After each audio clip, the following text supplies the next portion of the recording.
आज हम बनाएंगे आलू पेटीज़, जिसकी एक एक लेयर एकदम अच्छे से दिखेगी और ये उतनी ही क्रिस्पी और खास्ता बन के तैयार होगी।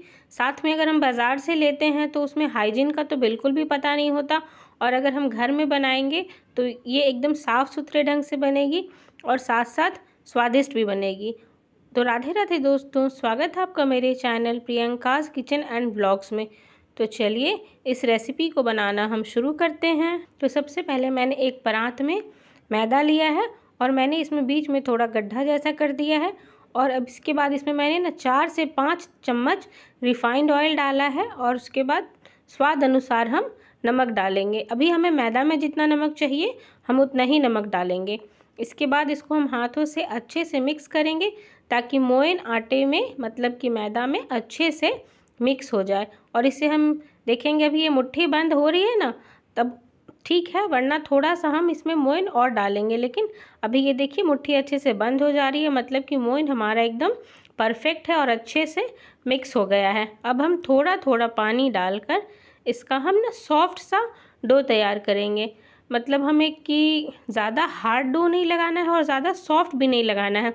जैसा रोटी का आटा होता है ना, बिल्कुल वैसे ही हमें ये डो लगाकर तैयार करना है। तो मैक्सिमम 2 से 3 मिनट आप गूँथेंगे तो ये अच्छे से डो जो हमारा है वो तैयार हो जाएगा। अब इसको हम किसी बर्तन से ढक कर रेस्ट के लिए छोड़ देते हैं। ध्यान रहे, हमें कपड़े से नहीं ढकना है, किसी बर्तन से ही ढकना है, ऐसे इसका मॉइस्चर बना रहेगा। अब इसका हम मसाला बनाते हैं। तो उसके लिए मैंने गैस पर कढ़ाई चढ़ाया है, उसमें सरसों का तेल डाला है और फिर उसमें जीरा, और जीरा जब क्रैकल हो जाएगा तो बारीक कटी हुई हरी मिर्च, बारीक कटा प्याज, इसको डालकर हम 1 से 1.5 मिनट के लिए सौते कर लेंगे ताकि प्याज थोड़ा ट्रांसलूसेंट कलर का हो जाए। और मसाला बनाने के लिए ना आप सरसों तेल का ही इस्तेमाल करें, उससे ये आलू वाला मसाला जो है वो ज़्यादा स्वादिष्ट बनता है। इसके बाद प्याज थोड़ा ट्रांसलूसेंट कलर का हो गया है, तब इसमें हम उबले हुए आलू को हाथों से मैश करके या फिर कद्दूकस करके डालेंगे, और साथ में स्वाद अनुसार नमक, हल्दी पाउडर, धनिया पाउडर, लाल मिर्च पाउडर, काली मिर्च पाउडर और थोड़ा सा ज़ीरा पाउडर डाल करके इन सबको हम मिक्स करेंगे। मतलब इतना हमें आलू को भूनना है ताकि आलू का जो कच्चापन है वो निकल जाए और मसाले भी अच्छे से भून जाए। तो 4 से 5 मिनट मसाले को भूनते हुए हो गए हैं। ये देखिए मसाला जो आलू वाला है वो कढ़ाई को भी अब छोड़ने लगा है, तो मतलब कि अब ये थोड़ा भुन गया है। अब इसमें हम हरे मटर डालेंगे। अभी मटर तो अवेलेबल नहीं होता है ना मार्केट में, इसलिए मैंने फ्रोज़न मटर का इस्तेमाल किया है।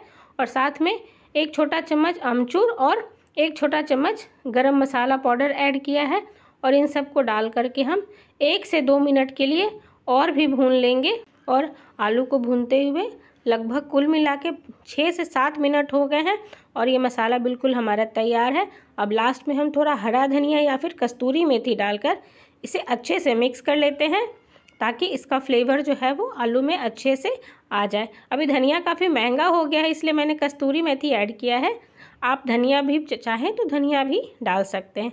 अब इन सबको हम मिला करके एक प्लेट में निकाल लेते हैं ताकि मसाला जो है वो थोड़ा ठंडा हो जाए, वरना जब हम पेटीज़ में फिल करेंगे ना तो ये बहुत गर्म होगी। तो मैंने इसे एक प्लेट में निकाल कर साइड में रख दिया है ताकि ये मसाला थोड़ा ठंडा हो जाए।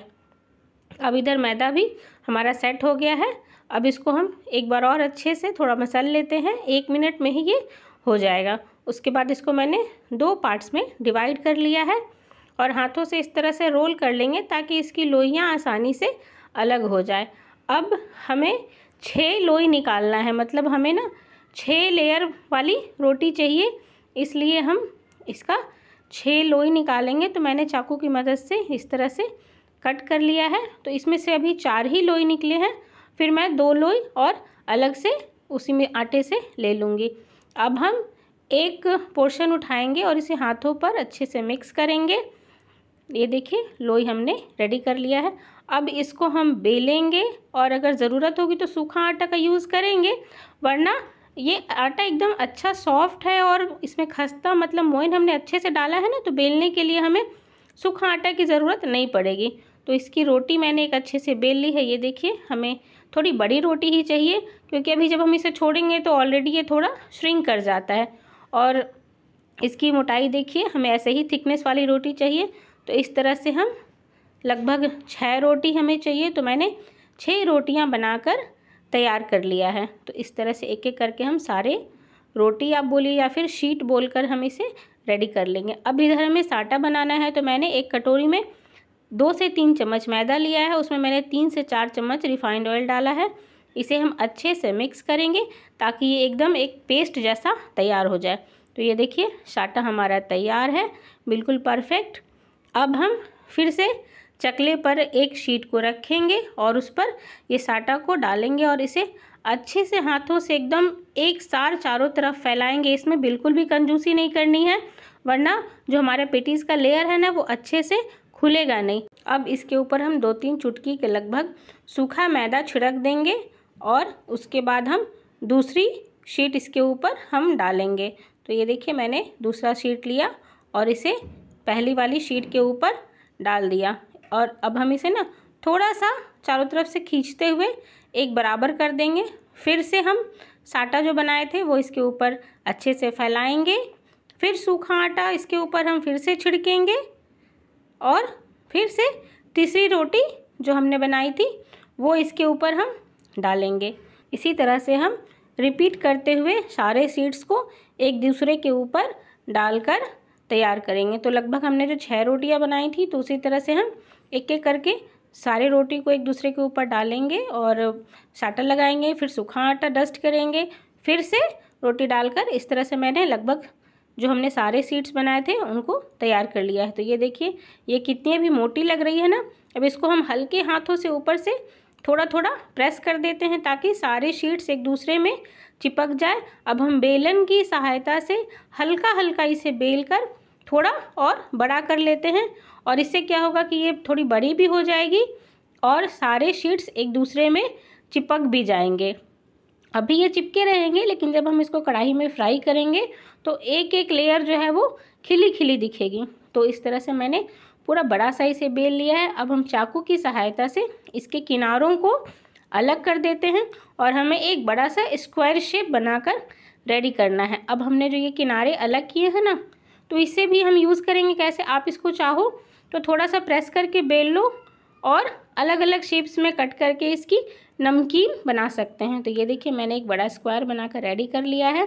फिर इसको हम 4 भाग में डिवाइड करेंगे, इससे हमारा 4 पेटीज़ बनकर तैयार होगा। तो मैंने कट कर लिया है 4 पार्ट्स में इसे और 3 को मैंने साइड पर रखा है और एक स्क्वायर को मैंने लिया और इसे हल्के हाथों से प्रेस करते हुए हम थोड़ा सा बड़ा बेल लेंगे ताकि इसे हमें अच्छे से भरे। अब हमने जो मसाला बना कर रखा था ना, उसे इस तरह से हाथों पर एक रोल बना करके बीच में डालेंगे, देखिए इस तरह से बिल्कुल, और किनारों पर थोड़ा पानी लगा लेंगे 2 साइड से।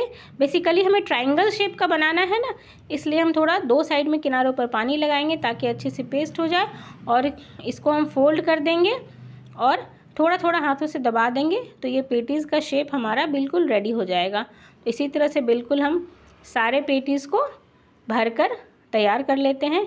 देखिए इस तरह से हमें फिल करना है और किनारों को मोड़ना है और हल्के हाथों से इसे हम दबाएंगे। तो इस तरह से मैंने चारों को भरकर तैयार कर लिया है। अब इसे फ्राई करने के लिए हमें बिल्कुल भी गरम तेल का यूज़ नहीं करना है। गैस पर मैंने कढ़ाई चढ़ाया और जब कढ़ाई पूरा गर्म हो जाएगा तो उसमें हम तेल डालेंगे और एकदम नॉर्मल टेम्परेचर में ही हम, जब तेल एकदम नॉर्मल टेम्परेचर पर रहेगा ना, उसी समय हम पेटीज़ को डालेंगे। और ये देखिए कैसे हल्के हल्के जैसे जैसे टाइम बीत रहा है ना, इसमें से बबल्स आने शुरू हो रहे हैं।